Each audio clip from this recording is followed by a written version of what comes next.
अस्सलामुअलैकुम, good morning Lahore. आप सब देखने वालों को सुहाग सर का सलाम। एक नया दिन, नई सोच और नई सुबह के साथ मैं हूँ आपकी मिस्तान सुहाग सर। प्रोग्राम के आगाज़ में, और आज चूँकि फ्राइडे है तो दिन के आगाज़ में अल्लाह का शुक्र अदा करें कि अल्लाह पाक ने हमें इर्द गिर्द, आगे पीछे, राइट लेफ्ट कितनी सारी नेमतें अता की हैं। लेकिन वो नेमतें जब हमारे पास नहीं रहती तो ही हमें उसकी इंटेंसिटी का और उसकी क्रेडिबिलिटी का एहसास होता है। और आज का प्रोग्राम भी इसी नौयत का है। आप लोगों से शेयर करूंगी आज का प्रोग्राम बेसिकली है, चूँकि हम सब जानते हैं कोविड-19 की वजह से हालात काफ़ी ख़राब हो गए हैं। कैसे मुमकिन है कोविड-19 का इलाज, या फिर कैसे मुमकिन है किसी भी मर्ज का बगैर दवाइयों के इलाज? Yes, it is possible. ये पॉसिबल कैसे है? आज का प्रोग्राम बहुत इंपॉर्टेंट है। आपको हमारे साथ रहना पड़ेगा थ्रू आउट द प्रोग्राम, ताकि आप ये चीज़ें डिस्कस कर सके हमसे। आपके मैसेजेस जो हैं, आपके सवालात जो हैं, इंस्टाग्राम, फेसबुक पर हम लाइव हैं, हमें रिसीव होते रहेंगे। लेकिन आपके जोड़ों का, मोरों का और दिमागी अमराज का इलाज बगैर किसी मेडिसिन के, यस इट इज़ पॉसिबल। जोड़ों का इलाज जो है वो आपको पता है कि आजकल हमारी ख़वातीन जो हैं डिलीवरी के बाद ख़ास तौर पर ये मसाइल उनको होते हैं, या उसके अलावा अगर बुढ़ापे को पहुंचना शुरू कर दे तो ये जोड़ों के दर्द जो है वो कंपैरेटिवली काफ़ी ज़्यादा होते हैं। हमारे घर में माओं को, बहनों को, हमारी दादियों को, नानियों को ये मसाइल ज़्यादा होते हैं। बगैर किसी दवाई खाए, चाहे वो होम्योपैथिक हो, वो एलोपैथिक हो या एंटीबायोटिक हो, इलाज कैसे मुमकिन है? और टॉप ऑफ द ऑल, जो कि आज के वक्त की ज़रूरत है, आज के प्रोग्राम की ज़रूरत है, मेंटल हेल्थ का बड़ा एक गहरा ताल्लुक है आपकी फिजिकल हेल्थ से। तो इन दोनों को रिलेट करके हम किस तरह से डिस्कस कर सकते हैं, किस तरह से आप फ़ायदा उठा सकते हैं, ये टर्मिनोलॉजीज़, ये टेक्निकलिटीज़ आज के प्रोग्राम में डिस्कस करेंगे कि किस तरह से घर बैठकर आपका इलाज मुमकिन है बगैर किसी दवाई से। तमाम मोरों का, जोड़ों का दर्द, yes it is possible once again. So programme में हम खुशामदीद कहते हैं। आपका तारुफ करा देती हूँ, कर्नल रिटायर्ड जावेद मिर्ज़ा साहब हमारे साथ मौजूद है। कायरोप्रैक्टर है, और कायरोप्रैक्टर बेसिकली ऐसी टर्मिनोलॉजी है जो कि नज़र आती है कि आपने बगैर दवाइयों के मोरों और जोड़ों का इलाज और दिमागी अमराज का इलाज कैसे करना है। इसके अलावा इनके तारुफ में ये कि कायरोप्रैक्टिसिंग को लेकर 8 से ज़ायद किताबें भी लिख चुके हैं। तो उन किताबों से आपको और मुझे क्या फ़ायदा है, इनसे बात कर लेते हैं। अस्सलाम वालेकुम sir. How are you sir?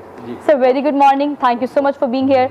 Sir मेरी मुलाकात तो माशाल्लाह आपसे कोई 2-3 सालों से है, लेकिन आज इत्तेफाक हुआ है कि प्रोग्राम में आपको हमने इनवाइट किया, क्योंकि आज आपकी ज़रूरत और आपकी इस इलाज मुआवजे की, इस टर्मिनोलॉजी की हम सबको ज़रूरत है।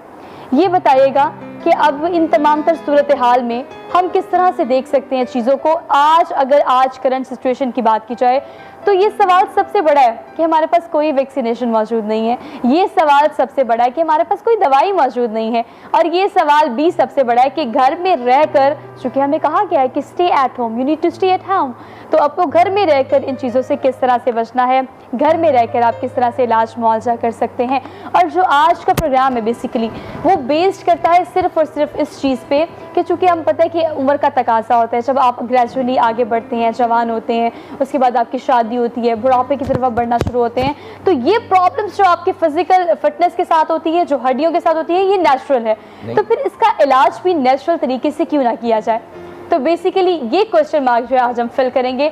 डॉक्टर जावेद से पूछ लेते हैं। डॉक्टर साहब देखिए, आगाज़ में सिर्फ ये बताएं कैसे मुमकिन है, हाउ इज़ इट पॉसिबल, दवाइयों के बगैर आपके मोड़ों का, जोड़ों का इलाज और फिर दिमागी अमराज का भी? जी, मैं गुजारिश करता हूँ आपसे और आपके व्यूअर्स से कि देखिए, पहले आपको ह्यूमन जो नर्वस सिस्टम है थोड़ा सा उससे फेमिलियर होना पड़ेगा।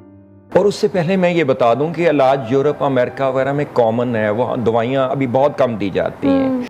जापान, चाइना, इंडोनेशिया, मलेशिया वगैरह में यूनिवर्सिटीज़ भी एस्टेब्लिश हो चुकी हैं। Alone in America there are more than 50 universities teaching only chiropractic. मैं कायरोप्रैक्टर हूँ, इलाज करता हूँ, क्योंकि as you must be knowing and you viewers must be knowing कि जो ह्यूमन नर्वस सिस्टम है वो 3 हिस्सों पे मुश्तमिल है। Brain being the head of the body, spinal cord and spinal nerves. Spinal cord से तमाम तर रिफ्लेक्सेस, जो 5 सेंसेस हैं, आप जैसे let's say you touch, test, जो आप जो भी हैं रिफ्लेक्सेस, उनको मुंतकिल करती हैं दिमाग। और दिमाग being the boss of the body, जो अहकामात देते हैं वो स्पाइनल कॉर्ड वापस शिफ्ट करती है। हमारी स्पाइनल कॉर्ड दिमाग से शुरू होती है, राइट फ्रॉम ब्रेन, और ये ब्रेन से जहाँ शुरू होती है वहाँ से नीचे की तरफ हराबारी टांगे भी हड्डियों पे चूंकि खड़ी हैं, तो हमारा स्ट्रक्चर जो हड्डियों पे खड़ा है बहुत इंपॉर्टेंट है। Between every 2 vertebras there is a disc. Disc जो लचक, लेट से हम झुकते हैं, दाएं बाएं होते हैं, जो भी काम करती हैं वो लचक डिस्क फ्राहम करती है। Flexibility in your body, right? जी right. Bones are compose of 7 things, let's say calcium, vitamin D, magnesium, phosphorus, silicon, copper and fluoride. As we proceed in age, जब हम एज में बढ़ते हैं तो इनमें स्पाइनल डिजनरेशन आना शुरू हो जाती है, अब्जॉर्प्शन कम हो जाती है, कुछ चीजें रिएक्शन से अब्जॉर्ब होती हैं। लेट्स से आप कैल्शियम जितनी मर्जी ले लें, अगर विटामिन डी आप में डेफिशिएंट है और जो मैक्सिमम सूरज की छांव में होता तो वो आपको रिएक्शन नहीं हो पाएगा और बॉडी वीक होना शुरू कर देगी। जो आजकल का लाइफस्टाइल है, लेट्स से बच्चे घरों में रहते हैं, फील्ड गेम्स में नहीं जाते, ज्यादातर धूप में रहना पसंद नहीं करते, तो उससे विटामिन डी तो अक्सर कम हो जाती है, स्पाइनल डिजनरेशन आने लगती है, जो पहले बूढ़ों की बीमारी थी बच्चों में भी शुरू हो गई। जब वो स्पाइनल डिजनरेशन आती है तो उस सूरत में नर्व्स जब प्रेशर जनरेट करती हैं, स्टिफ हो जाती हैं, खिंचाव पैदा करती हैं, स्ट्रेस की वजह से तो वर्टेब्रास जो हैं, मोरे जो हैं, वो डिस्प्लेस हो जाते हैं और प्रेस कर देती हैं डिस्क को, नर्व्स को प्रेस कर देते हैं। जब ये नर्व कंप्रेस होती हैं तो उस सूरत में जो रिफ्लेक्सेस हैं वो पूरी तरह काम नहीं करती। लेट्स से कि अगर गर्दन, कंधों, बाजुओं में खिंचाव आया तो most probably it is from C6, 6 vertebra on the cervical, छठे मोरे से। That is the main reason, that is the main that is the point. Main reason कि वहां से कंप्रेशन आ गई और वो आ गई। अगर आंखों में किसी के मर्ज आया, किसी में प्रॉब्लम शुरू हुआ तो वो C1, C2 राइट फ्रॉम जो पहले 2 वर्टेब्रास हैं।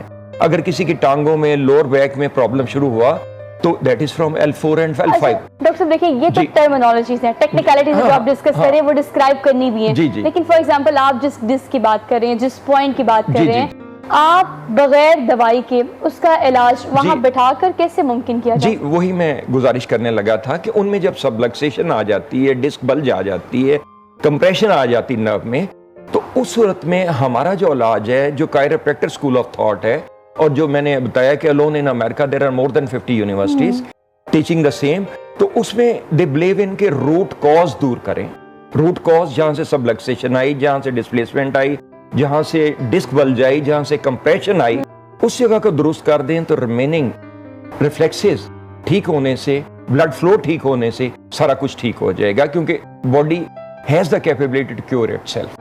और हम उसको दुरुस्त करते हैं उस जगह पे जिस जगह के रूट कॉज होता है प्रॉब्लम का, जिस जगह प्रॉब्लम मिसअलाइनमेंट आई होती है। मैं मिसाल आपके व्यूअर्स के लिए, इफ यू अलाउ, टाइम है आपके पास तो, लेट्स से एक गाड़ी की अलाइनमेंट खराब हो तो क्या होगा? दबाव आ जाएगा, दबाव आ जाएगा।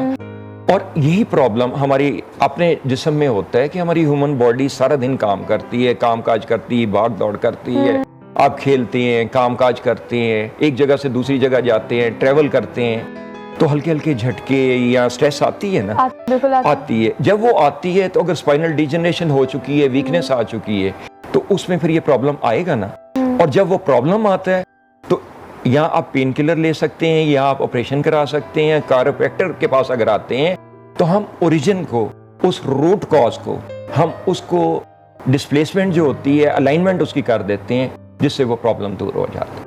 ठीक है डॉक्टर साहब, ये बताइएगा, देखिए ये तो आपने कहा कि थ्रू आउट द डे हम मूवमेंट करते हैं, ऑफिस जाते हैं, उसके बाद आपने घर जाना होता है, आप ड्राइव करते हैं, अलाइनमेंट बहुत मैटर करती है। एक आम आदत या कि आम मसला जो तमाम लोगों में पाया जाता है, सोने के वक्त आपको बल पड़ जाता है। अच्छा। और बल जो है वो गर्दन में पड़ता है, और गर्दन का वो ऐसा कौन सा पॉइंट है, अगर आप मोरों की बात करें या कंधों की बात करें, ऐसा कौन सा पॉइंट है जिसको हील करके हम कम वक्त में इसका सोल्यूशन निकाल सकते हैं? बिकॉज मैंने लोगों में ये देखा है कि आपको गर्दन का बल पड़ता है तो आप इंजेक्शन लगवा लेते हैं, आप कहते हैं कि तकिया निकाल लें, तकिया निकाल लगवाते हैं, इस तरह के मिथ्स भी हैं। तो ऐसा कौन सा पॉइंट है जिससे हम डायग्नोस करने के बाद उसको रिकवर कर सकते हैं? जी मैं पॉइंट पे जाने से पहले just allow me to explain it.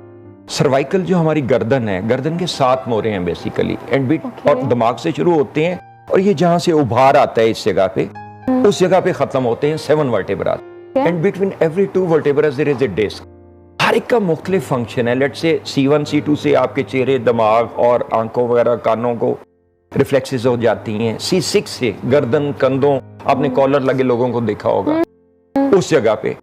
ये सारे प्रॉब्लम उस वक्त शुरू होते हैं जब स्पाइनल डिजनरेशन आ जाती है। फिर आपका posture will matter, posture will affect. Let's say आप गर्दन नीचे करके कंधे पे सोएं, नरम का तकिया ले लें, हार्ड तकिया ले लें, तो उस सूरत में जो स्ट्रेस आती है, लेकिन ये सारा उस वक्त शुरू होता है बचपन में आपके, चूंकि अज़ा मजबूत होते हैं, हड्डियां मजबूत होती हैं, आपके स्ट्रेंथ होती है हड्डियों में, तो उस सूरत में ये प्रॉब्लम नहीं आता। ये प्रॉब्लम बाद में शुरू होते हैं जब स्पाइनल डिजनरेशन आ जाती एज है। फैक्टर्स है ना, मतलब ग्रेजुअली जब आगे बढ़ते हैं, एज आपकी ज्यादा होती है तो कंपैरेटिवली आपकी बोन्स जो है वो वीक हो जाती है। मैं एज के साथ साथ अभी बच्चों में भी मैंने गुजारिश की, ये प्रॉब्लम आना शुरू हो गया कि we are less expose to the इसकी क्या सनरेज। वजह है? जिस सनरेज में हम कम जाना पसंद करते हैं, टेढ़ा पोस्टर करके बैठे रहते हैं घरों में, मोबाइल के आगे, कंप्यूटर के आगे, मूवमेंट कम हो गई है बॉडी की, मूवमेंट की। bones आउटडोर गेम्स तो प्रेफर ही नहीं बच्चे अभी करते, वो ज्यादातर इंडोर गेम्स में लाइक कंप्यूटर, मोबाइल, इन पे गेम्स खेलना शुरू कर देते हैं।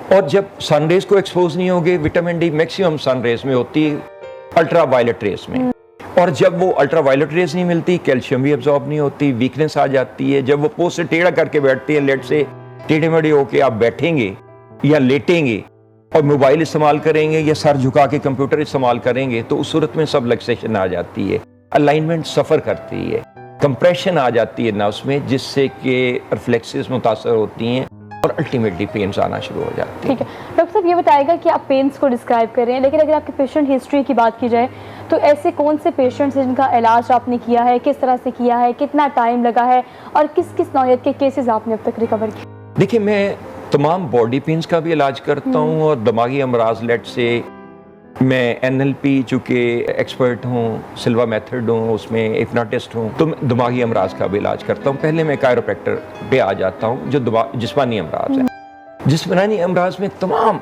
लेट से नेक में पेन है, आपके कॉलर लगा हुआ है किसी का, इंशाल्लाह दो तीन दिन में आप बिल्कुल ठीक महसूस करेंगे। बाजू में पेन आ जाती है, फ्रोजन शोल्डर हो जाता है, स्टिफ हो जाता है बाजू, गर्दन स्टिफ हो जाती है, आपके चेहरे पे खिंचाव आ जाता है, सर में मिग्रेन अक्सर लेडीज को आती रहती है, इस तरह लोगों को आती रहती, वो दूर हो जाती है। कमर में, लोअर बैक में अपाहज कर देने वाला दर्द आता है, उठते बैठते तकलीफ होती रहती जब L4 L5 से डिस्क बल्ज हो जाती है। और इस सूरत में आपकी टांगें चूंकि कंप्रेशन का शिकार हो जाती हैं L5S1 की वजह से, उस पे कंप्रेशन आने की वजह से, तो टांगों पे अक्सर आपने लोगों को लंगड़ा के चलते देखा होगा, बेल्ट बांधी होगी, इधर कॉलर लगाया होगा, ऊपर वाली भी डिस्कें बल्ज होंगी, नीचे वाली।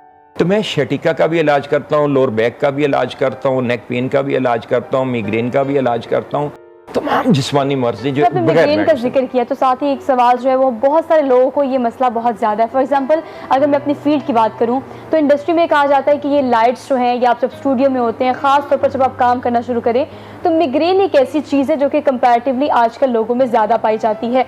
इसका कायरोप्रैक्टिंग में क्या सोल्यूशन है और किस तरह से आप इसका इलाज कर सकते हैं? देखिए, पहले मैं एक्सप्लेन करना चाहूंगा कि मिग्रेन आती क्यों है। अच्छा, आती ओके, रिफ्लेक्सेस C1 C2 से, ये अपर पार्ट जो ऑफ द दिमाग से, जहां से स्पाइनल कॉर्ड हमारी शुरू होती है, वहां से रिफ्लेक्सेस इसकी जाती हैं चेहरे पे, दिमाग में।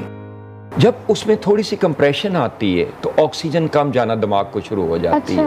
जब आप स्ट्रेस में होते हैं, लेट से आपने लाइट्स की बात की या आप बातचीत कर रही हैं, स्ट्रेस में होती हैं, तो वो नर्व्स, दिमाग चूंकि बॉडी का बॉस है, तो वो जब स्ट्रेस में होता है तो पूरी बॉडी में स्ट्रेस मुंतकिल होती है, तो उससे स्ट्रेस मजीद बढ़ जाती है, ऑक्सीजन मजीद कम हो जाती है, जिससे नर्व जो दबी होती हैं, ऑक्सीजन कम होने तक लगती है दिमाग को जाने के लिए, न्यूरॉन्स को कम होती है, तो दिमाग के अंदर न्यूरॉन्स जो हैं वो एक्सपेंड करते हैं टू ऑफसेट दिस प्रॉब्लम, जो ऑक्सीजन उनको कम आती है, जिससे एकदम दिमाग को और चेहरे पे इसको हम ये भी कहते हैं कि हम बेसिकली मिग्रेन को कहते हैं कि ये आधे सर का दर्द होता है। वेरी राइट, वेरी तो ये आधे सर का दर्द, इसकी क्या मेथोलॉजी है? ये आम तौर पे नॉर्मली, चूंकि पूरी इस आपनों पे कंप्रेशन एक हिस्से में आती है, दोनों तरफ डिस्क के दोनों तरफ हिस्से हैं, लेट से आपके राइट को अलग डिस्क डील कर रही है जो उसके सेंट्रल डिस्क के अलावा, और राइट को अलग कर रही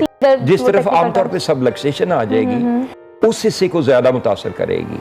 लेट से चेहरे के उस हिस्से को, सामने जो चार्ट डिस्प्ले किया जा रहा है, चेहरे पे देखें तो सर की तरफ आधे सर पे वो लाइन जा रही है, इसी तरह चेहरे पे खिंचाव आ रहा है। That is exactly what the migraine is. और यहाँ पे चूंकि ऑक्सीजन जाना कम हो जाती है, दिमाग उसको, विजन को बढ़ाना चाहता है, उसको ऑफसेट करना चाहता है, जो ऑक्सीजन कम हो गई। बैकबोन और नेक के थ्रू ये जो आपकी वे जो ऊपर जा रहा है, इस वे से आपकी ऑक्सीजन जो रहती है वो आपके दिमाग को नहीं पहुंच रही होती। हाँ, तो उसको जब काउंटर करना चाहता है दिमाग, झुंझलाता है दिमाग, उसको ऑफसेट करते हुए आपके सारे पेन आने लगती है, थ्रॉबिंग पेन आने लगती है। वो इसलिए कि नर्व्स ऑलरेडी सुखड़ी होती हैं, जब वो मजीद स्क्वीज होती हैं तो उससे करने लगती हैं। अच्छा, नाउ ये तो कोई reason है ना? If you allow me, nervous system is being displayed on the screen. तो बेसिकली जैसे मैं कह रहा था कि नर्वस सिस्टम के तीन हिस्से हैं, brain being the head of the body, spinal cord and spinal nerve. There is no other organ which is part of the nervous system. तो spinal cord in that way आपकी सारी senses को control करती है, दिमाग से अहकामात लेती है, सेंसेस से फीडबैक लेती है, दिमाग को पास करती हैं, और सारी नर्व से जो इनपुट और आउटपुट उनको देती है वो सारी की सारी यहाँ से कंट्रोल होती है। डॉक्टर साहब देखिए, अभी हमने तो टेक्निकलिटीज डिस्कस कर ली है ना, हाँ। कि हमारे दिमाग को उस टाइम पर ऑक्सीजन नहीं जा रही होती, तभी ये मसाइल होते हैं। ये बताएगा कि कायरोप्रैक्टिसिंग में कैसे इसका सोल्यूशन इमीडिएटली हम घर में निकाल सकते हैं। फॉर एग्जांपल, अगर मेरी प्रोड्यूसर है या अगर मैं हूँ, हम लोग ऑफिस में काम कर रहे हैं, अचानक से मिग्रेन हो जाता है, तो इमीडिएटली हम उसका क्या और किस तरह से सोल्यूशन निकाल सकते हैं? हम लेट्स से कि मिग्रेन की आपने मिसाल दी, C1 और C2 की जैसे मैंने मिसाल दी। अगर दोबारा आगे वीडियो आ जाएगी उसकी डिस्प्लेसमेंट की, चूंकि ट्रीटमेंट टेबल नहीं है, वरना मैं आपको कहता कि किसी पेशेंट को बुला लें, मैं अभी दूर कर ठीक है, देता वो हूं। जब ट्रीटमेंट की वीडियो अगर वो प्ले कर दी जाए तो साथ हमारे व्यूअर्स जो हैं वो क्लियरली देख सकेंगे कि मिग्रेन एग्जिस्ट तो करता है। मिग्रेन और ये सबलक्सेशन दिखाई जा रही है, जो डिस्प्लेसमेंट आ जाती है हड्डियों में। ये C6 है जहां से गर्दन, कंधों, बाजों में दर्द, खिंचाव आ जाता है। ऊपर C1 C2 जहां से आप देख रहे हैं वहां से सबलक्सेशन आएगी, तो वो मिग्रेन भी आने लगी, आंखों पे दबाव आने लगेगा, कानों पे दबाव आने लगेगा, और जो चेहरा है वो भी आपका स्ट्रेस में आ जाएगा। ठीक है। और मिग्रेन होगी जी, चक्कर आने लगेंगे, वर्टिगो, ये सारे प्रॉब्लम्स आने लगेंगे अगर C1 C2 से हो गए। L4 L5 से आया तो यहाँ पे दबाव आया नर्व्स पे, L5 S1 से तो रिफ्लेक्सेस जो हैं टांगों की, लोअर बैक की, किसी जगह की कंट्रोल नहीं होने लगे। सर, इन पॉइंट्स को हमने उस वक्त मतलब हाँ, हमें एडजस्ट क्या करते करना होता है कि हमारा हैं मिग्रेन खत्म हो जाए? जी काइंडली उसको वीडियोस अगर दिखा दें तो बैठ जाइएगा, बिल्कुल ढीला छोड़ दीजिएगा, बिल्कुल ढीला छोड़ दीजिएगा।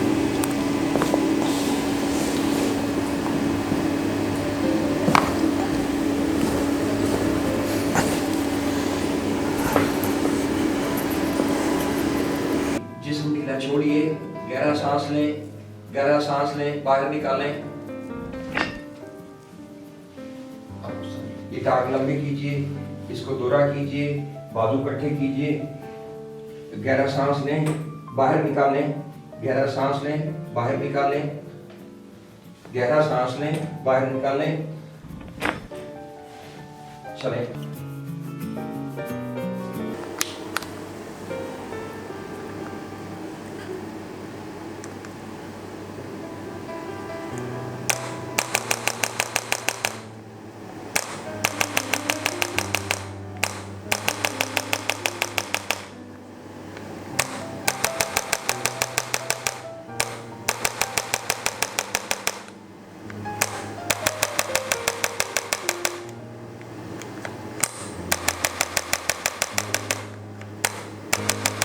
हाँ, आप ये इसकी बात आप कीजिए। अगर एक मिनट देखें, वो राइट साइड पे लेडीज के वो स्पाइनल डीजनरेशन दिखाई जा रही है। स्पाइनल डीजनरेशन इन ए वे ऊपर लिखा हुआ है, 3 फेजेस में है। तो वो ऊपर नॉर्मल दिखाया हुआ है, नीचे 3 फेजेस हैं उसके। जैसे ही कैल्शियम या विटामिन डी या मैग्नीशियम, फास्फोरस, सिलिकॉन, कॉपर वगैरह कम होगी तो ये वीक होना शुरू हो जाएंगी हड्डियां, या नर्व्स खिंचाव करेंगी, सबलक्सेशन आ जाएगी। जहां तक ट्रीटमेंट का तल्लक है मैडम, मैं उसमें इनवाइट करूंगा आप या आपके जितने भी स्टाफ में से हैं, अगर किसी को anybody is facing any problem regarding that pain, इंशाल्लाह effective, it will be very effective and relief will start from the very first day, very first session. Relief उनको फौरन आ जाएगी। चूंकि ट्रीटमेंट टेबल नहीं है, मैं यहाँ पे नहीं कर पाऊंगा। अगर वीडियोस डिस्प्ले हो गई तो you can see them on that. Doctor साहब मुझे बताएगा, देखिए अभी तो हम आइडेंटिफाई कर रहे हैं कि हाँ। L1, L2, C1, C2 जी। कौन सी ऐसे पॉइंट्स है जहां से आप आइडेंटिफाई करते हैं कि आपको मिग्रेन है या व्हाट्सएवर जो भी मसला मसाइल चल रहा है आपकी बॉडी में, जोड़ों का और मोरों का। लेकिन आप मुझे बताएं कि अगर हम इसके इलाज मुआवजे की तरफ अब ग्रेजुअली बढ़ते हैं, क्योंकि आप तो इलाज करेंगे, लेकिन घर में मौजूद लोग जो हैं वो इन पॉइंट पे क्या कर सकते हैं? मसाज किया जा सकता है ओके, या फिर कोई मतलब दवाई के बगैर हमने किसी चीज़ का इलाज करना है, तो हाउ इज इट पॉसिबल? जी, आप सेल्फ ट्रीटमेंट की तरफ जा रही हैं ना, मैं तो कायरोप्रैक्टिक ट्रीटमेंट करता हूँ, लेकिन सेल्फ ट्रीटमेंट की अगर जा रही हैं तो मैं आपको ये कहना चाहूँगा कि चंद एक पॉइंट्स होते हैं जहाँ पे कि बहुत ज़्यादा पेन्स होती हैं। पहले लेट से ये जगह, ठीक है, ये जगह, आप इस जगह पे दांतों के ये एरिया ये पूरा मुतासर हो जाता है मिग्रेन में। आपका ये पीछे नर्व्स जा रही हैं, मेन नर्व्स जा रही हैं, इनको अगर थोड़ा पंप करें तो उससे आपका थोड़ा दबाव कम हो जाएगा। ये एरिया जो आंखों की लाइन में अगर आप हल्का सा हाथ रखें तो डिप महसूस करेंगे। यहाँ पे आप दबाव चंद एक दफा पंप करेंगे, दबाव कम महसूस करेंगे। इस जगह पे हमारी तमाम नर्व्स आती हैं हाथों में। आप प्रेस करेंगे, चंद दफा पंप करेंगे तो दबाव कम हो जाएगा। लेकिन अगर कायरोप्रैक्टर के पास आ जाएंगे तो हम रूट कॉज भी दूर कर देंगे उसका। That is subluxation C1 C2। और if any patient will come up to you, आपके पास आए तो उस वक्त उसका इलाज कितना टाइम कंज्यूम होता है, कितना टाइम टेकिंग होता है कि इतने टाइम में उसका इलाज इस तरह से किया जा सकता है? देखिए, जितना डैमेज हो चुका होगा, लेट्स से कि एक 8 मिलीमीटर डिस्क बल्ज है तो it will take time more. लेकिन अगर इब्तिदा में ही आ जाया जाए तो फौरन रिलीफ मिल जाती है। लेकिन हम जैसे कि हमारे माशरे में है, बाहर के मुल्कों में तो हर महीने कायरोप्रैक्टर के पास वैसे ही जाया जाता है, क्योंकि वो दे थिंक कि हम गाड़ी की ट्यूनिंग कराने जाते हैं तो अपनी गाड़ी की ट्यूनिंग भी जरूरत है। ठीक है ना? तो ये रेगुलरली मेरे ख्याल से बाहर की बात की जाए या पाकिस्तान की बात की जाए तो रेगुलरली आपको अपना ये चेकअप जरूर कराना चाहिए, क्योंकि हर बंदा, मुझे लगता है अपने इर्द गिर्द कोई एलोपैथिक हो, होम्योपैथिक हो या फिर एंटीबायोटिक हो, दवाइयाँ लोग नहीं खाना चाहते। तो दवाइयों के अलावा हमारे पास क्या सोल्यूशन है आपकी तमाम बीमारियों का, इस पर मजीद भी बात करेंगे। प्रोग्राम में आगे बढ़ते हैं। हम कोविड-19 के तनाजुर में बात कर रहे हैं कि बहुत सारी चीज़ों का बगैर दवाइयों के अलावा हल मौजूद है। लेकिन अगर हम बात करें कोविड-19 की तो कुछ सिम्टम्स हैं जो कि हमें बताए गए हैं कि कोविड-19 जब रिकवर हो रहा होता है या ग्रेजुअली जब आप रिकवरी की तरफ जा रहे होते हैं तो बॉडी पेन्स बहुत ज़्यादा होते हैं। डॉक्टर साहब, कोविड-19 जो है, आपको पता है इसमें जब आप रिकवरी की तरफ जा रहे होते हैं या जब आप सफ़र कर रहे होते हैं इस बीमारी से, तो कहा यह जाता है कि आपको बहुत ज़्यादा बॉडी पेन होता है। कायरोप्रैक्टिसिंग में उसका सोल्यूशन क्या है कोविड-19 में? देखिए, वीकनेस चूँकि इतनी ज़्यादा आ चुकी होती है रिकवरी के बाद, इसलिए रिकवरी के बाद पेन्स आएंगी। रिकवरी चूँकि पूरी बॉडी वीक होती है तो उसमें बेहतर तो हल ये है कि न्यूट्रिशन वगैरह और उनसे दी जाएं ताकि ये प्रॉब्लम आ जाए। हम तो सबलक्सेशन के साथ डील करेंगे। लेकिन मैं उसमें एक बात कहना चाहता हूँ, जैसे कल आपने प्रोग्राम का रेफरेंस दिया कि हमने बताया कि अदरक, लहसुन और ऐसी चीज़ों से और शहद में घर में वैक्सीन जब दरियाफ्त नहीं हुई तो व्हाट इज द अल्टरनेटिव? हम अपने आप को स्ट्रेंथन करें। अपने आप को कैसे स्ट्रेंथन करें? अपने आप को ऐसे स्ट्रेंथन करें कि अपनी इम्यूनिटी बढ़ाएं। चंद एक vitamins, let's say vitamin A, B, A आजकल मैंगो आम है, उसमें बहुत ज़्यादा पाया जाता है, इन्हें बढ़ना। B, C, लेट्स से जितने सिट्रस फ्रूट्स हैं सब में पाया जाता है, केले में भी पाया जाता है। D, सन रेस से फ्री है, बिल्कुल अल्ट्रावायलेट रेस में। विटामिन E और इसके बाद जिंक जो है, ये चीज़ें शहद, अदरक, लहसुन, कलवंजी, ये सारी चीज़ें हमारी बॉडी को स्ट्रेंथन करती है, इम्यूनिटी बढ़ाती हैं हमारी। What is immunity? मुदाफ़ती निज़ाम हमारा। मुदाफ़ती निज़ाम, लेट्स से कि मैंने आंख की तरफ ऐसे किया किसी ने, या आपकी आंख की तरफ किया तो एकदम ये पलक नीचे आ जाएगी ना, डिफेंस कर रहे हैं। या कोई हाथ आपकी तरफ करता है तो डिफेंस में हाथ आगे आएगा ना। तो हमारी कुव्वत मुदाफ़ियत अगर स्ट्रॉन्ग होगी, हमारे सेल्स अगर स्ट्रॉन्ग होंगे, इंटरनली हम स्ट्रॉन्ग होंगे, तो उस सूरत में वीकनेस हमें आएगी ज़रूर, लेकिन हमें कोरोना को शिकस्त देने में बहुत आसानी रहेगी। हम उसको काउंटर कर सकेंगे अगर हमारी कुव्वत मुदाफ़ियत मजबूत है। और उसके लिए जिनको नहीं भी है उनको भी मैं सजेस्ट करूंगा कि वो ऐसी चीज़ें लेना शुरू करें, let's say vitamin A, B, C, D, E plus zinc. और ये अदरक, लहसुन, कलवंजी, शहद, कुदरती चीजें, फल अपने जितने हैं, ये इसमें मैंगो वगैरह आजकल बहुत ज्यादा उसमें विटामिन A है। केले वगैरह, माल्टे, किन्नू, इन सब चीजों में बहुत ज्यादा है। अच्छा डॉक्टर साहब, देखिए ये चीजें चलिए आपके इम्यून सिस्टम को बेहतर करती हैं। हमारे पास बड़ी सारी एम्बिग्विटीज भी हैं। हम बाज़-औक़ात गलत पॉइंट को स्ट्रेच कर देते हैं या गलत पॉइंट से हमारे मसाइल ज्यादा हो जाते हैं, वो जोड़ों के हो या मोरों के हो। और ऊपर से हम ये भी हम यूज करते हैं कि बेसिकली वॉमिटिंग आती है आपको अगर आपको मिग्रेन होता है। इस तरह के मिथ्स जो हैं वो किस हद तक ठीक है, या इसका ताल्लुक आपकी फिजिकल बॉडी से या आपके पॉइंट से, जॉइंट से कैसे है? देखिए, दोनों वजूहात की बिना पे हो रहा है। लेट्स से स्टोमक अपसेट है, फिर भी वॉमिटिंग होगी, गला खराब है आपका, फिर भी होगी। लेकिन अगर जो बात आपने की, दिमाग स्ट्रेस में है, मिग्रेन में स्ट्रेस में होता है और बॉस है पूरी बॉडी का, तो उसमें नर्वस सिस्टम अनकंफर्टेबल फील करेगा। दिमाग जब कंफर्टेबल फील नहीं करेगा तो पूरा नर्वस सिस्टम, पूरी बॉडी अपसेट महसूस करेगी और उसमें कुछ थोड़ा सा प्रॉब्लम जब आएगा तो वॉमिटिंग शुरू हो। अच्छा डॉक्टर साहब, देखिए अभी तो हम डिस्कस कर रहे हैं, मिग्रेन को डिस्कस किया, जोड़ों को, पॉइंट्स को डिस्कस किया, अब जरा मेंटल हेल्थ की तरफ आ जाते हैं। जी, जी। ये एक बहुत बड़ा सब्जेक्ट है, बहुत बड़ा इशू है। मैंने बहुत कोशिश की है कि मैं इस पर अपार्ट फ्रॉम दिस शो बहुत सारा काम कर सकूं, अगर मुझे ज़िंदगी में मौका मिला तो। मेंटल हेल्थ पाकिस्तान में उस तरह से एड्रेस नहीं की जा रही जिस तरह से करने का हक होता है, क्योंकि मुझे लगता है कि इस इदारे से बाहर निकले, घर जाए, फील्ड में जाए, व्हाट्सएवर, हर जगह कोई ना कोई, हर दूसरा बंदा मेंटल हेल्थ के इश्यूज से फेस कर रहा है। अब मेंटल हेल्थ इश्यूज हैं क्या, किस तरह से डायग्नोज करना है? देखिए, आइडेंटिफाई करना है पहला स्टेप क्या है कि आप आइडेंटिफाई करें कि किस किस्म के मेंटल हेल्थ इश्यूज आपको हैं। उसका सोल्यूशन, उसका इलाज तो हम बाद में निकालेंगे। डॉक्टर साहब, आइडेंटिफाई करने की तरफ हम पहला स्टेप बढ़ा लेते हैं। हेल्थ इश्यूज तो चलिए समझ आता है ना कि डॉक्टर के पास जाएंगे, वो सजेस्ट करेगा, डिस्क्रिप्शन लिख के देगा, समथिंग। लेकिन अगर हम बात करें मेंटल हेल्थ इश्यूज की, तो बहुत सारे लोगों में ये चीज़ एग्जिस्ट कर रही होती है and they even don't know about this. जी, दैट्स राइट, वेरी राइट। मैं उसमें अगर थोड़ी सी लेट से 1-2 मिसालें दे दूं, depression, anxiety, stress, fear, phobias वगैरह की, तो उसमें ज़्यादा क्लियर बात हो जाएगी। हम अपने आप खुद अपने खिलाफ काम कर रहे होते हैं। Let say those patients who are involve in depression, anxiety, stress, किस तरह हमारे दिमाग में ये दुनिया के रवैये जो हैं, ऊंच नीच सबके साथ मुंसलिक है, कामयाबियाँ नाकामियाँ सबके साथ हैं। हमारे दिमाग में सुपर कंप्यूटर है, एक सुपर कंप्यूटर इन ए वे कि हमारे दिमाग का जो हिस्सा सबकॉन्शियस है, जितनी लॉन्ग टर्म मेमोरीज हैं वो सारी की सारी उसमें हैं। लेट से आप 20 साल पहले का भी सोचेंगी, 10 साल पहले का सोचेंगी, तो आपको वो क्लासरूम भी याद आ जाएंगे, वो सारा कुछ याद आ जाएगा, जिनके साथ बैठी आवाज़ें भी आने लग जाएंगी। तो जैसे ही हम हल्का सा सोचने लगते हैं तो वो सारी की सारी वीडियो, ऑडियो की सूरत में वो सारी रिकॉल होने। प्रॉब्लम क्या होता है कि सेंसिटिव लोग एक होते हैं केयरफ्री टाइप, इधर से सुनी इधर से निकाल दी।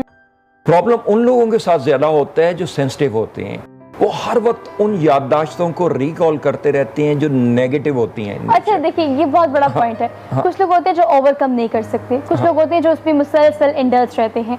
आप अपने माइंड को किस तरह से ऑपरेशनल कर सकते हैं इस लिहाज से कि आप उस चीज़ से निकलना चाहें? ये बहुत बड़ा मसला इसलिए भी है कि बहुत सारे लोग अपने माजी से नहीं निकल सकते। किसी ने कोई बुरा किया उनके साथ, तो उनको माफ करने के बावजूद भी हम कहते हैं कि नहीं, ये चीज़ हमारे दिमाग में और वो रहती है, तो वो आपके बिहेवियर में कहीं ना कहीं नजर आती है। जो लोग ओवरकम नहीं कर सकते इस तरह के बिहेवियर से, उसकी क्या वजह? देखिए, अगर 24 घंटे की मैं बात करूं, एज पर रिसर्च 12 से लेके 72,000 तक ख्यालात आते हैं। 12,000 से लेके 72,000 तक 24 घंटे में ख्यालात आते हैं। 90% का तल्लक हमारे माजी से होता है, पास का, एज यू सेड राइटली। पास से इन ए वे के मेमोरीज उनको सतह पे लाती रहती है और हम उन पे डिवेल करते रहते हैं। 5% का वो होते हैं जो करंट हमारे दिमाग में होते हैं, और 5% वो ख्यालात होते हैं जो कुदरत हमें बताना चाहती है सिक्स सेंस की मदद से, if we are tuned up in that. अब सतह पे कौन सा ख्याल आता है, कुछ ख्याल को ज्यादा आप तरजीह देते हैं, किस ख्याल पे बात करते हैं, किस ख्याल पे डेवलप करते हैं, किस ख्याल पे ज्यादा प्रॉब्लम, जिसको आप तवज्जो देंगे। लेट्स से अल्लाह ताला ने भी कहा है कि अगर नेगेटिव फीलिंग्स आए, नेगेटिव ख्याल आए, तो या लाहौल वाला कुव्वत आप पढ़ के या अपनी कुव्वत इरादी से जिस चीज को आप तवज्जो देंगे वही सतह पे आएगा ना। तो तवज्जो अगर आप पॉजिटिव ख्याल को देंगे या लाहौल वाला कुव्वत पढ़ के नेगेटिव ख्याल को पास कर देंगे, तवज्जो उस पर नहीं देंगे, उस पर बार बार डिवेल नहीं करेंगे, उन पे अपनी सोचों को मुसल्लत नहीं करेंगे, आप अपने आप पे मुसल्लत नहीं करेंगे, आप अपने खिलाफ काम कर रहे हैं। आप उन सोचों को, जब नेगेटिव वाकयात को आप एक लम्हे के लिए, any one of the you और योर स्टाफ अगर एक लम्हे सोच ले जो माजी में गलत बातें बीती हैं या नाकामियां हैं या बुरे रवैये हैं, उनको जब आप अपने दिमाग में लाएंगे तो आपका मूड एकदम खराब हो जाए ऑटोमेटिकली। चाहे माहौल अच्छा हो, गुफ्तगू अच्छी हो रही हो, लेकिन अगर आप एकदम से किस चीज को रिकॉल करेंगे, आपका मूड स्विंग चेंज हो जाए। बिल्कुल। और अगर उन्हीं चीजों को आप नहीं सोचेंगे और उन चीजों पे तवज्जो देंगे जो पॉजिटिव हैं, जो अच्छे ख्याल। एक सवाल देखिए यहाँ पे ऐड कर लें, डिफरेंशिएट कैसे करेंगे? देखिए, कुछ लोगों के, हर किसी का दिमाग का ऑपरेशन मुख्तलिफ होता है ही ना। अब बॉस होता है आपका दिमाग, आपकी पूरी बॉडी का, वो आपको ऑपरेशन दे रहा होता है, इंस्ट्रक्शंस दे रहा होता है कि अब ये करना है, अब ये करना है, सोचना भी यही होता है। लेकिन अब देखिए, वेरी करता है, किसी की दिमाग की नौयत और है, वो उसकी रैम और रोम और है, वो मेमोरी रिकॉल नहीं करता और वो भूल जाता है। लेकिन एट द सेम प्लेस एक हमारे पास पर्सनैलिटी ऐसी भी है जो कि चीज़ों को भूलती नहीं है और भूलना चाहती है। मतलब ऐसा कौन नहीं चाहता कि हम नेगेटिव ना सोचें, पॉजिटिव सोचें, लेकिन ये दिमाग को किस तरह से डिफरेंशिएट अप्रिशिएट करेंगे कि बॉडी और ब्रेन हर किसी का वेरी करता है, डिफरेंट होता है, या मेमोरी डिफरेंट होती है। देखिए, it is will power, depend on, हर एक की आदमी की डिफरेंट होती है। अगर आप अपनी विल पावर से सोचें कि जब भी आपका नेगेटिव ख्याल आएगा या आप जब भी अपने दिमाग को ट्यून अप करते हैं, ये सब चीज़ें अर्जेस जितनी आती हैं हमारे सबकॉन्शियस से आती है, ख्यालात जितने आते हैं हमारी मेमोरी से आते हैं। अपने सबकॉन्शियस को, लेट से मैं, अगर आप सुबह के वक्त उठ के अपने जहन में रखें कि मैंने प्रोग्राम पे जाना है या अच्छा बोलना है, अच्छा काम करना है, तो आपके दिमाग में वही चीज़ें बैठेंगी ना, वही अर्ज आएगी ना। और अगर आप सुबह उठते हुए सोचते आएंगे कि मेरे साथ कल क्या हुआ था, कल क्या हुआ था, वही ख्यालात आपके आएंगे। तो आपकी विल पावर जो है, आपकी सोच का अंदाज जो है, जो आपका एटीट्यूड टुवर्ड्स लाइफ है, जो एटीट्यूड टुवर्ड्स द डे है, जो आपकी एनर्जी है, उसको यूटिलाइज आप कैसे करते हैं। हाँ, वो लोग जिनका आपने जिक्र किया कि वो बिल्कुल ओवरकम नहीं कर सकते, दैट इज द रीजन कि पागल खाने में लोग भरे पड़े हैं। दैट इज द रीजन कि वो साइकोटिस्ट के पास जाते हैं। दैट इज द रीजन कि उनको इलाज के लिए हमारे पास NLP वालों के पास आते हैं, हिप्नोटिस्ट के पास आते हैं। क्यों? कि वो अपने सबकॉन्शियस से उन नेगेटिव फीलिंग्स को, नेगेटिव इमेजेस को, नेगेटिव वीडियोस को डिलीट करवाना चाहते हैं। And that is a process which takes time. और वो हर एक का डिपेंड करेगा कि वो कितना गहरा है थॉट, कितना ज्यादा स्ट्रॉन्ग है उसकी थिंकिंग, और कितना वो कोऑपरेट करता है उसको फीड करने में या डिलीट करने में। डॉक्टर साहब देखिए, ये बहुत बड़ी मिथ भी है। और व्यूअर्स, अगर आप ये सोचें कि हम जो सोचते हैं ना, हमारी जिंदगी में वही होता है। ये मैंने अपना पर्सनल एक्सपीरियंस भी किया हुआ है, और आप सब भी अगर इस चीज़ को फील करें, जिंदगी में नाकामियां तो बहुत सारे लोगों के पास होती है। कोई ना कोई ऐसी चीज़, कोई ना कोई ऐसा क्लिक जो कि आपको जिंदगी में थ्रू आउट लाइफ याद रहता है, आप नहीं भूल पाते, लेकिन उससे निकलना भी ज़रूरी है। अगर आपका आज अच्छा होगा, मैं ये मानती हूँ, मेरा अकीदा और मेरा यकीन है इस बात पे कि अगर आज जहाँ मैं बैठी हूँ, जहाँ मैं बात कर रही हूँ, जिससे मैं बात कर रही हूँ, अगर मेरा आज अच्छा है, ये कल को माजी बन जाएगा तो ये ऑटोमेटिकली अच्छा रहेगा। और अगर आज अच्छा है, किसी से अच्छे तरीके से बात करूंगी, तो आने वाले मुस्तकबिल में वो बंदा मुझे कहीं ना कहीं मिलेगा, तो वो मेरा मुस्तकबिल अच्छा बनाएगा। तो अपने आज को बेहतर करें। माजी में रहकर, माजी में आप वो सोचों को अपने पे मसलत करके आप हाल में खुश नहीं रह सकते। और ये कहना बड़ा आसान है डॉक्टर साहब, ये कहना बड़ा आसान है, लेकिन ये करना बहुत मुश्किल है। लोग नहीं निकल पाते अपने माजी से, या फिर अपनी उन नाकामियों से जो उन्होंने जिंदगी में फेस की होती। आपने एक लफ्ज कहा कि हम जो सोचते हैं वही कुछ हो जाता है। मैं उसको साइंटिफिकली थोड़ा सा कहना चाहूंगा। देखिए, जो हम आज हैं वो हमारी माजी की सोचों का नतीजा है। आप चाहे बोलें चाहे सोचें, थॉट वेव्स निकलती हैं। थॉट वेव्स, लेट से कि आपको लाउड स्पीकर पे आवाज आती, कैसे एम्पलीफाई होके, अगर आप इस कमरे में बोल रहे हैं तो इस कमरे तक रहेगी ना, तो एम्पलीफाई जब हो जाती तो दूर तक जाती। जब आप कंसंट्रेशन के साथ सोचते हैं तो दूर तक जाती हैं। जब भी कुछ आप सोचते हैं तो थॉट वेव्स निकलती हैं और स्प्रेड होती हैं। और टेलीपैथी की बुनियाद भी यही है। यही सोचे जो है, हम law of attraction and law of gratitude, ये है कि जिस फ्रीक्वेंसी पे आप सोचते हैं, जो सिमिलर वेव्स हैं कोइंसाइड विद सिमिलर वेव्स। आप लेट से खुश रहेंगे तो वो सोचें जो निकलेंगी वो उन खुशियों की सोचों के मिलेंगी जो उस फ्रीक्वेंसी पे आ रही है। बेसिकली हम इन्हें आम जुबान में वाइब्स कहते हैं। हाँ। वाइब्स कहते हैं, और अगर टेक्निकली हम देखें तो हम इनको रेस कहते हैं। वो रेस जो आप सोचते हैं, वो चीजें वो आपकी सराउंडिंग में होना शुरू हो जाती हैं। वो पॉजिटिविटी प्रिवेल करती है। मतलब आप जो सोच रहे हैं ना, आपके साथ वो होना शुरू हो जाता है, बशर्ते कि आप अच्छा और पॉजिटिव सोचें। अगर आप नेगेटिव सोच रहे हैं, यकीन करें वो चीजें नहीं भी होनी होती है तो वो चीजें हो जाती हैं। जी, आप जो हमेशा नेगेटिव ही सोचते रहेंगे, वो सोचें कोइंसाइड्स विद नेगेटिव फ्रीक्वेंसी, तो और अल्टीमेटली उनको मिलता भी वही है। और बाज़ वक़्त वो चीज नहीं भी होनी होती ना, तो जब आप मुसलसल उस चीज के बारे में नेगेटिविटी से सोच रहे होते हैं तो वो चीज आपके साथ हो जाती है। बिकॉज आपकी बॉडी, आपका माइंड, आपका दिल, हर चीज वो मतलब वो अज्यूम कर रहा होता है कि हाँ ये तो होना ही है। लॉ ऑफ अट्रैक्शन सेज कि similar waves attract similar wave. जो आप सोचेंगे वही आपका रिजल्ट होगा। जो आज सोचेंगे, फ्यूचर में आपके सामने वही कुछ आएगा, एंड यू विल गेट, क्योंकि वो चीज आपके अंदर एग्जिस्ट कर रही होती है, वो आपके अंदर से निकलती नहीं है। आपके सामने कोई भी चीज आ जाएगी तो आप उसको कहीं ना कहीं उस चीज से रिलेट कर देंगे। एक ये पॉइंट है डॉक्टर साहब। ये तो वो चीजें जो हमारी थॉट्स पे डिपेंड करती हैं। अब मेरे पास सोशल मीडिया से एक सवाल आया कि फॉर एग्जांपल अगर बाइक चलाने वाले जो लोग हैं वो हेलमेट पहनते हैं, तो पॉइंट्स का हम डिस्कस कर रहे थे। हेलमेट पहनने से ये बैकबोन का जो इनिशियल स्टेज होती है ना, ये वाला जो राउंड जो आपने कहा था पॉइंट, आई मीन C1 और C2 कहा था शायद इसको, ये बहुत हर्ट करती है और इसकी वजह से फिर पूरी बैकबोन इफेक्ट होती है और बॉडी के जितने भी पार्ट्स हैं वो इससे इफेक्ट होते हैं, सिर्फ इस एक पॉइंट से। ये पॉइंट कायरोप्रैक्टिक में कहाँ एग्जिस्ट करता है और इसका सोल्यूशन क्या है? नहीं, ऐसे नहीं है। जो हेलमेट है वो इसको नहीं डैमेज करेगा। If there is no deficiency और no spinal degeneration in the spinal cord. Okay. हड्डियां अगर मजबूत हैं, लेट्स से उनकी विटामिन डी पूरी है, कैल्शियम पूरी है, मैग्नीशियम, फास्फोरस, सारी चीज़ें उनकी पूरी हैं, जो 7 चीज़ें हैं उनकी, तो फिर ये जो हेलमेट है वो अफेक्ट नहीं करेगा। स्ट्राइक जैसी जगह करे, मैं कहता हूँ कि आप छलांग भी लगा दें, चोट भी लग जाए, अगर हड्डियां आपकी मजबूत हैं तो those will stay as those are. इतनी ज़्यादा उनमें स्ट्रेस नहीं आएगी।